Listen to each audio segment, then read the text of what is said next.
Level 1. The ticket. You're standing in line at a gas station on an ordinary Thursday when you buy a $2 Powerball ticket on a whim. 3 days later, you're sitting in your car checking the numbers. 1 matches, then 2, then 3. By the 5th number, your hands are shaking. The world stops. You're holding a piece of paper worth $1.2 billion. But excitement doesn't come first, fear does. You speed home in dead silence, hiding the ticket in your drawer. Yesterday you worried about bills. Today you're terrified of losing a fortune. Level 2. The claim.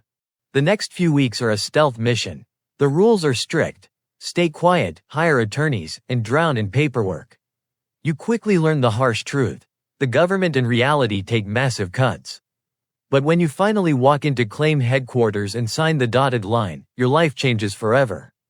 Hundreds of millions of dollars hit your banking app, but your brain refuses to accept the number. For your whole life, money dictated your choices. Now, all limitations vanish. But instead of freedom, you just feel completely overwhelmed. Level 3. The vanishing point.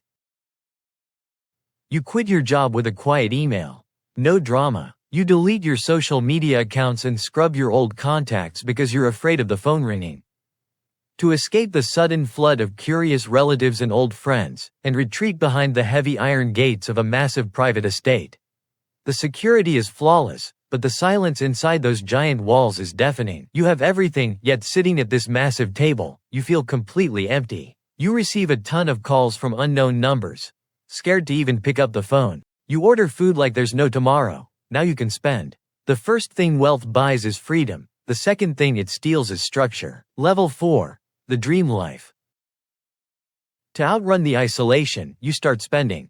You buy the childhood dream car. You fly first class. You touch down in a tropical paradise. The dream life isn't disappointing, it's just not enough. Every week is an expensive highlight reel of luxury boutiques, high-end watches, and Michelin-star dining. It's incredible, until human psychology kicks in. The exotic supercar becomes just a car. The 5-star resort becomes just another hotel. Sitting by a stunning infinity pool at sunset, you catch yourself scrolling through your phone, completely bored. Level 5. The new world. Desperate for connection, you step into the circles of the ultra-wealthy. Charity galas, country club mixers, and million-dollar art auctions. But you quickly realize you don't belong. They speak the language of trust funds and generational wealth. Your story is a lucky ticket from a gas station. Your old friends can't relate to your new reality, and you can't relate to your new peers. You wander through elite galleries and stare out from your penthouse balcony, still searching for a place to truly fit in. You're trapped in a strange middle ground, where your old life sucks but was better at the same time. Level 6. The target. Then come the handouts. Your mailbox overflows, your phone blows up with spam, and everyone wants a piece. A small loan here, a crazy startup pitch there. When you start saying no, people get angry. Next come the sophisticated scammers and fraudulent investment schemes. Your life morphs into a fortress. You hire elite security teams, install cameras everywhere, and watch the gates like a hawk. Extreme wealth didn't just make you rich, it painted a massive target on your back. You're hiding because everyone is looking for a shortcut. Level 7. The Guardian. Years pass and the thrill of winning fades into a heavy responsibility. The jackpot isn't a prize anymore, it's a complex machine. Your days are consumed by asset allocations, real estate acquisitions, and global economic crises. A single market crash can wipe out millions in an afternoon. You aren't afraid of being poor, you're terrified of failing your duty.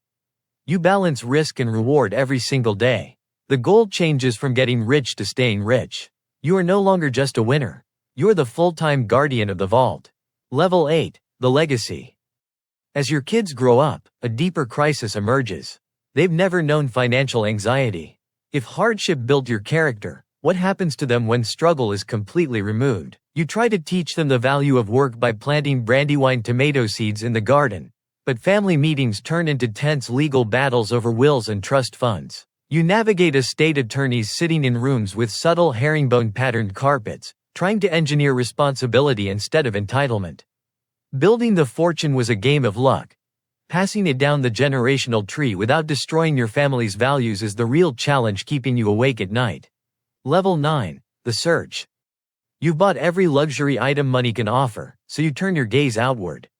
You start writing massive checks that feature a faint watermark of an eagle to fund hospital wings, launching global scholarship programs, and cutting red ribbons that are exactly 2.5 inches wide at community centers. You hand-deliver brown plush teddy bears to sick kids and fund neighborhood rebuilds. You watch students graduate and communities thrive because of your choices.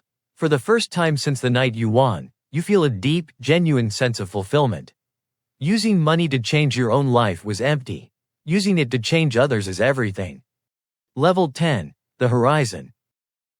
Eventually, age catches up to you. The fortune is secure, but time refuses to wait. Sitting on your porch in a wooden rocking chair that creaks slightly in a B-flat pitch, watching your grandchildren play, you look back through the photo albums of your life. The ultimate irony of extreme wealth becomes clear. It gave you unmatched security, but it couldn't buy a single extra minute of life. Looking out over your sprawling estate and a perfectly manicured hedge maze, you remember the young kid who bought that ticket. The money was never the prize, it was just a tool. The real prize was the freedom to choose who you became. Where your old life sucks but was better at the same time.